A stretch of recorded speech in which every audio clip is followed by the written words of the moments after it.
The following is a special presentation on AZTV 7.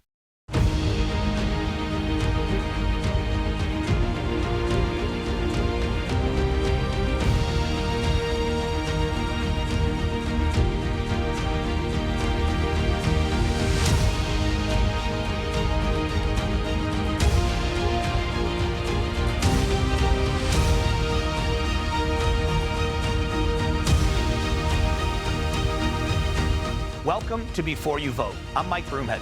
This AZTV special program is here to help you, the voter, understand the 2022 midterm election.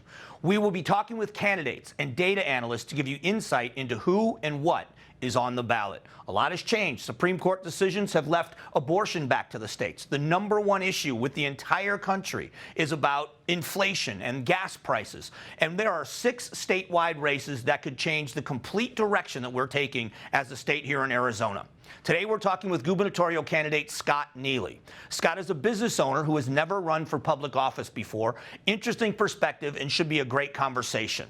We are also talking with gubernatorial candidate Paola Tulliani Zen, also a business owner who has never run for public office. Both Republican candidates, but 2 different approaches. It should be interesting. We also have a segment we're calling Tracking Arizona. We'll be doing weekly talks with Chief of Research and Managing Partner of OH Predictive Insights, Mike Noble. He is one of the leading pollsters in the state of Arizona, and his data is what many people count on every week when it comes to polls. Today, we're discussing the important issues we as voters are looking at in this year's election.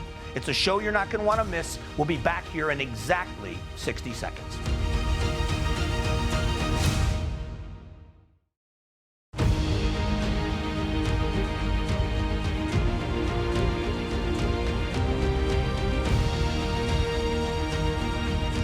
Welcome back to Before You Vote. Again with another gubernatorial candidate. Scott Neely's joining us, Republican candidate. Thanks for coming. Thanks for having me, Mike. We come from the same world, the construction world, Yeah. and every candidate on the Republican side, couple of things in common. They all seem to agree basically on the issues, but they all are uniquely qualified in their own ways. So let's start there. What qualifies you uniquely from the other candidates? Well, I'm a multiple small business owner, and I'm kind of like an onion. So I'm a guy who can build websites, who does online marketing, who also cement finishes, who also pumps concrete, who also sells concrete pumping equipment all over the nation, and then I go around the nation training people how to operate said equipment. And then I've personally been working on the border wall for the last 17 years. I've helped to put the footings in, and I've helped to put concrete into the pilasters that are standing 30 feet up in the air over the last 17 years at multiple sectors of the border wall, from Welton to Dateland to Yuma to, what's the other big section I worked on? It was in Nogales. So these are the big sections I've worked on over the last 17 years, and unfortunately we're not working on it now. There's open footings, there's rebar sticking out of the ground, and then if some of these illegal invaders come in and fall on some rebar, guess who's going to be sued? Us. You know, our Sure. people, our country will be sued for these people getting hurt if they fall on these footings. We need to finish the wall. That is important to secure our state, to secure our nation. I would say the biggest issue, and statistically speaking, the biggest issue facing people right now is the economy. That's right. So being in the business world, the crash of 07, we learned a big lesson about diversifying our economy. The next governor, what do they do to keep us on track and take it to the next level economically? We need to do trade schools. We need to train future people in the trades. That's one big thing we're lacking right now. So we've, for the last 30, 40 years, sent kids to college to learn academic things, to be academiacs. But now what we're missing is the raw skilled people that can actually provide the building processes of all of our infrastructure in the state. There's not enough illegals in the world that you can import with enough skill that come here pre-programmed. I'm sorry, illegals don't come here pre-programmed with trade schools. We need to train our American people how to do the things that mostly illegals are doing right now, which is building buildings, homes, pouring concrete, framing houses, roofing houses, installing drywall. These are big trade jobs that pay very well in piecework. You can make $100,000 a year doing one of these jobs, maybe a couple of years out of high school. But unfortunately, we don't really have in the state college system or community college system programs for training these people how to do these types of jobs. And it's so funny you say that. I got involved with the CTEDs, EVIT, out in the East Valley, EVIT. and seeing how, and West Mech and the other side of town, how they are able to train young people, and young people are finding kind of a pathway much earlier in life. So I think that's a great point. We need more EVITs. We need EVITs all over the state. We need to carve out sections of the state college system and the community college system. We need to carve out sections of those colleges and use those as trade school vocational training centers, so that we can actually bring more of these EVITs up and then train more people how to do these type of jobs. When you already alluded to stuff on the border, what exactly can a governor do here? Every governor candidate, gubernatorial candidate, has a plan. How is yours different from some of the others? So mine's different from the others because I'm the guy who's actually been building the wall. I know where all the steel is in Coolidge at Stinger Steel, sitting there. It's owned by Fisher Industries. It's sitting over there at Stinger Steel. I propose that when I become the next governor, if I have to get in a semi-truck myself and truck it to the wall and start using it to build the wall, that's what we're going to do. So Arizona's just carved out $544 billion in the state budget that we can use towards border wall construction. Okay, so that was just passed in the budget. Biggest budget Arizona's ever passed, $18 billion, $6 billion above last year. There's an enormous amount of money that we can use towards securing our border. And I think we need to do that right away. Unfortunately, Doug Ducey's not doing that now. He's complaining about Joe Biden, but he himself is doing nothing about the problem. So is there a conflict there because that's owned by the federal government and it's a federal job? Is there a conflict with the state using material that's owned by the federal government to finish? You're going to have to rebuy that material. Here's what I would propose. If you park a car at my house and then I work on it as a mechanic and then I'm finished working on it now and I've got the car sitting there and then you never come to pick that car up, I can now lien the car. Well, there's thousands upon thousands of panels sitting at Stinger Steel that the federal government's never came to pick up. I propose that Stinger Steel and Fisher Industries lien that material and then sell it to the state of Arizona for 10 cents on the dollar. And do you believe that would stand up to legal muster? I think it would. And so let's talk about the other part of that, of immigration, because it is about border security. How much of a role, what with local law enforcement? What do you do in that regard with local law enforcement enforcing local laws? We need to beef up the sheriff's departments. The sheriffs can also deputize people that can also help protect the wall. But we also need to get the National Guard down there. But we need the National Guard to have a permanent presence down on the border. I'm proposing that we build 3 strategic National Guard border barracks, one in Yuma, one in Douglas, and one in Nogales. Those are the high traffic areas, so that we could keep a permanent presence of U.S. and Arizona National Guard troops on the border that can assist with technology, facial recognition technology, drone technology, that can have us essentially have a virtual fence on the wall in addition to the wall barriers that we're putting up. We also need to put seismic technology in the ground so that we know when they're trying to tunnel under, and then we can actually poke a hole from the top and fill those full of cement. Unlike Carrie Lake said, where she says she wants to blow up these tunnels, that's fine. You blow up the tunnels, but you collapse the roof and then you have a big hole in the ground. No, you need to fill it with cement. Permanent cement structures, fill it so that they can't get through. Last question about school security. $70 million in the budget for school security being added. Governor of Oklahoma just said that what they're going to do is train police officers. Every police officer in the state trained in mass shooting.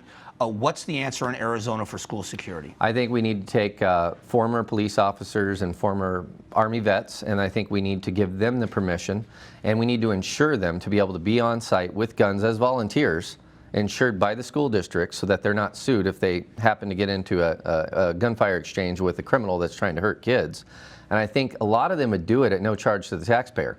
I think a lot of them would do it, out of the goodness of their heart, if they were given support from the school districts and the state.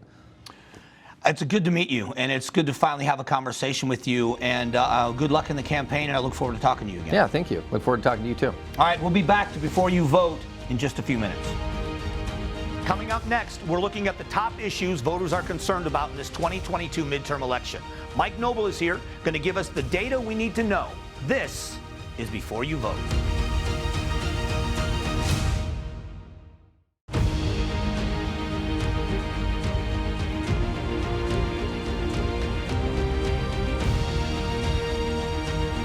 Hey, welcome back to Before You Vote. Let's go to our Tracking Arizona segment with Mike Noble from OH Predictive Insights. This week, we are tracking the biggest issues for voters. So, Mike, let's start off. I'm going to guess that the #1 issue for people is the economy. Am I right? 100%. And there's also other concerns that are out there. And looking at the rise, like how concerned voters are about the current gas prices here in Arizona, it's 97%, which is within the margin of error of 100% of Arizona voters. So pain at the pump is real. But the other big question really is, who do the Arizona voters blame, or who do you think is responsible for rising gas prices? And surprisingly, Joe Biden took the cake with the most folks blaming him for that, but also the Russia-Ukraine conflict, oil companies. But with Joe Biden, really among those suburban voters, independent, and parents of adult children, really are putting the blame towards Biden. All right, so in the election context, when we're talking about that, what does that mean? If the majority of people in Arizona are blaming the president, that means it can't bode well for, does that mean for all Democratic candidates, or is it just specifically to the president who's not running in this election cycle? That's a great point. So with Joe Biden, with him the voters placing the blame on the gas prices to him, it really has a down ticket effect in this off cycle since the president's not on there. So the president's coattails, and it'll have a higher impact on those federal races, a little less of an impact on the state level races.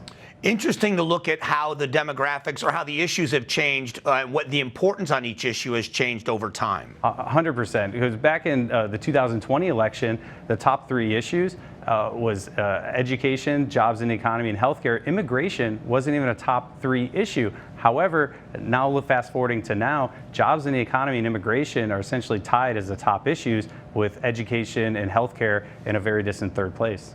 It's interesting because now in this primary, we see that Republicans, Democrats, but independents are such a growing segment of our demographic.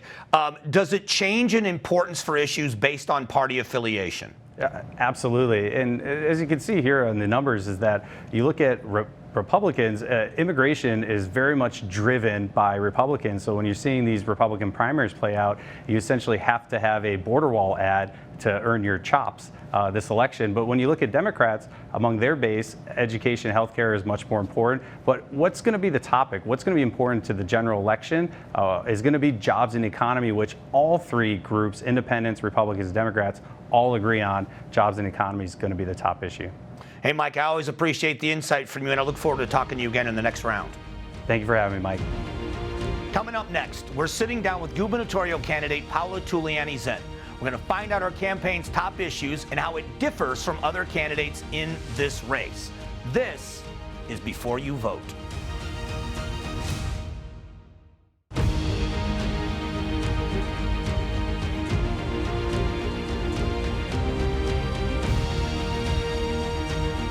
Hey, welcome back to Before You Vote. Joining me right now is gubernatorial candidate Paola Tulliani Zen. First of all, welcome to the show. Thank you. This is such a race right now about issues, and most of the candidates agree on the issues, but their plans are different. So I want to go through a couple of those with you and see where your positions are different on things. Being a business owner, like you have been, talk about the economy and how far we've come in Arizona, but where do we need to go next, and how do we get there? Well, I think, everyone says we have one of the strongest economies. We probably do, but look what's happening with inflation. I was in production, the cookie business. I think God put me there. I had a design business before, which I grew. Now I managed 150 people, but it taught me a lot. The manufacturers are struggling. They don't have the workforce, and we're going to do something about that. I can tell you my plan. We don't have enough time, but there is something to bring that workforce into the manufacturing. We talk about, candidates says, we need more manufacturing. Where do we get the people today? It has to be thought through and a plan created and then executed. All right, you've got to do your research, and that's what I'm all about. I want to see everything, analyze it, and then create a plan, and then I run with it, and I move fast. My business didn't have days to think it through. If we had something that had to be done, and man, within a day or two, we're on it. I move that fast. And that's what we don't have in politics today. And we've got to look, if there's mismanagement of funds, our tax dollars, which I believe, we all believe that there is, right? You didn't answer me. I believe there is. And more money is always required, whether education, this and that. But we have departments that are making money, like the liquor department, and they can't process fast enough. And I said, I'm invited to go see it. A lady works there for 18 years, a main IT person. She says, we don't have it functioning. It's disorganized. I want to invite you. And I said, why don't you add more people in your staff? If you're collecting $100,000 per application, per license, that's revenue that goes to social service, police. She goes, they don't have a budget. You know what? In a company, you would never say that. If you had more sales than you can handle, you know what? You're going to hire the help. 10, 15,000 to bring in millions? That's what you have to look at. And they're not looking at that. When you touched on so many things. Let's go. I did. I'm sorry. That's okay. Let's start with inflation. Many people think that it's a national problem. What can a governor do and a state legislature do to help ease inflation in Arizona? Well, I think we have to look at our taxes. Where can we cut taxes back? Is it real estate for seniors and veterans? Is it gas tax? It may not be a lot. Food tax. You know, you have some counties that actually charge grocery taxes, I found out. Payson says they go to the grocery store, if it's $100, they pay $10, $9, whatever. We've got to look at what taxes can be reduced. State income tax.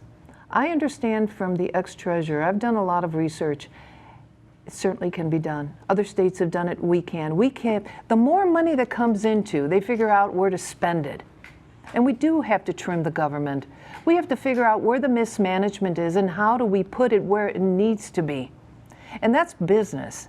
You buy a business and you buy it from the financial statements, but you know what? If you're a real owner now, it's your money you've invested, you go in and look at every department and you see where you need to put it, where's most effective, where are you making most money, you move that money. And where are you losing it? Why?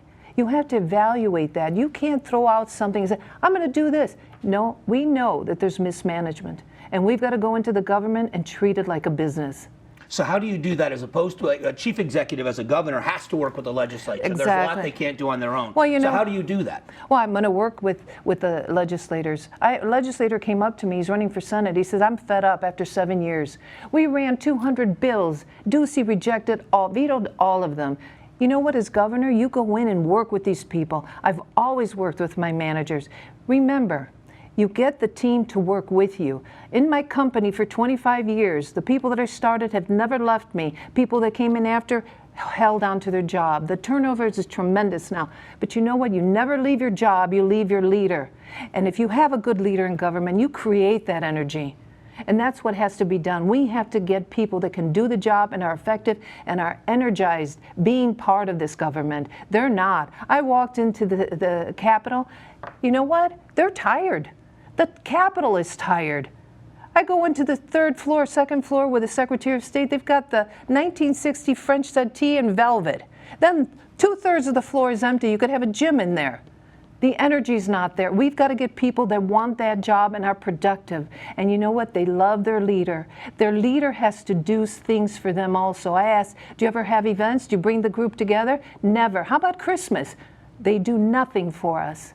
All right, that's not the way you run a company, and it shouldn't be the way we run our government, because when you create that energy, think of the manpower we're wasting when they run those bills and the people that staff it, okay, and get nothing done. No, we look at everything, and as a governor, that's critical that he works with his legislators, not after the fact, not months, 6 months later when he gets all these bills and he keeps rejecting and rejecting. I wouldn't do that. You know what? I'm hands-on business. I don't micromanage, but I make sure I have the people that know what the heck they're doing. And that's what's important in government. Someone said to me, government is not like a business. I said, it certainly is. It is the biggest business we have in our country. I have 1 minute left, so Okay. I want to ask you. Border? Yes, border issue. I'm going to tell you, clear this whole thing, put the wall up, do the photos, forget it. Put tents on the border, that's insanity. Okay, yeah, we need to finish the border, but we need technology, and we need to push Congress to change the statute and close that door. Okay, I believe governors need to unite. They need to demand what is right for the state, the protection for their citizens. And they're not doing it. They should have done it. Ducey and the Attorney General should have done it. We are after lawsuits after lawsuits. You unite and you create that push. And when they said put tents on the border, think of the human crisis we create. How do you take care of 100,000 people in tents? Children. The human waste alone is not possible to clean up. All right? It's a stupid thing to say, and I don't like stupid. I always thought I'm running because I want to get stupid out, but we need to get stupid and corruption out. I don't know. I'm sorry. No, that's okay. We're running out of time. I want to thank you for coming down and doing this, because this is an opportunity for voters to get to know more about the candidates. And so they're going to go to your website. I want people to learn more about all the candidates, because the show's called Before You Vote. So I just want to say thank you for coming down. Well, thank you. And they can go to my website, zforarizona.com. And you know what? They need a business person. Arizona needs me now, and that's why I'm running. And I'm self-supporting. I'm doing my own campaign, how would you say? Funding? Funding, that's right. Well, I appreciate the time as always. We'll be back here in just a moment with more Before You Vote.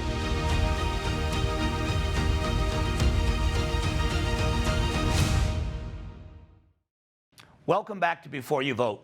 I want to thank our gubernatorial candidates this week, Scott Neely and Paola Tulliani Zen. Two different perspectives on this office. Our goal here at Before You Vote is informed voters. And hopefully these conversations and all of these shows will help you in that regard. We also want to thank Mike Noble. He's a very well-known pollster, and his information and data is going to be invaluable in this election cycle. We want to leave you with some important information as well to help guide you through this important election. July 5th is the last day for voter registration if you want to vote in the state primary election. To find out how to register to vote, head over to aztv.com/vote. There, you're also going to find links to other resources, such as candidate information and how to find your polling place. Next week, two more gubernatorial candidates, starting with Karen Taylor Robeson. She is a Republican, former member of the Board of Regents. We also will be talking with Marco Lopez, former mayor of Nogales and a Democrat. Mike Noble is going to be back discussing the voter demographic changes here in the state of Arizona. Thank you again for being here. Join us next week on Before You Vote.